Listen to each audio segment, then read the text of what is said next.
Bos budget cuma 30 lebih, bulanan dalam 700 saja. Nak satu kereta SUV, nampak sporty, nak tahan lasak, nak boleh buat full run. Okey, ini hari misteri mau recommend ini. Tahun 2015 Mazda CX-5 2.0 auto yang GLS full spec. Okey, kereta ni tiada kemalangan, tak ada banjir. Engine, gearbox, suspension semua tip-top condition. Tayar bunga 70% tebal, cat semua cantik lagi. Bos ambil balik tak payah dijam apa, pakai sajalah.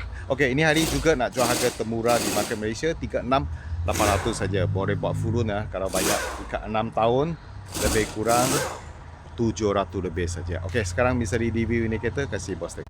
Selamat petang bos. Misteri baru dapat trade-in ini tahun 2015. Ni adalah Mazda CX-5 2.0 Auto Sky Active model Kereta ni cat semua cantik lagi dah, tak ada accident. Tak pernah accident tak pernah banjir lah. Engine, gearbox, suspension semua tip top condition, elok-elok lagi Tayar bunga 7 ke 80% tebal lah. Bos boleh tengok dia punya tulang semua tegak-tegak lawa-lawa, cat semua lawa-lawa lah.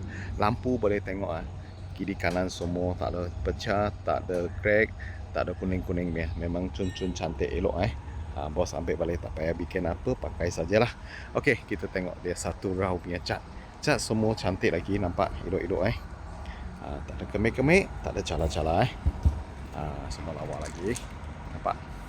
Okey, ni tahun 2015 Mazda CX-5 2.0 Sky Active GLS yang full spec Kereta bos ambil balik tak payah fikir apa, pakai saja Okey, harga ini hari cuma nak jual harga termurah di Malaysia, 36,800 saja boleh kata banyak murah lah. Bulanan 700 lebih, bayar 6 ke 7 tahun saja.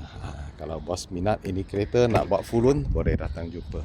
Okey, kalau GLS dia ada leather seat sama dengan power seat Okey, leather dengan power seat ni semua berfungsi. Leather semua lawa-lawa lagi, tengok. Sebelah sana pun sama, semua elok cantik lagi. Dashboard pun lawa, tak ada crack, tak ada pecah-pecah. Walaupun semua original lagi. Okey, steering pun cantik tak ada pecah-pecah. Gear knob pun elok. Ni handle selalu dia punya kulit boleh tangga atau kopek punya, tapi tak ada masalah, itu semua elok lagi. Okey, tepi pintu pun semua cantik lah. Ni marking-marking semua ada nampak.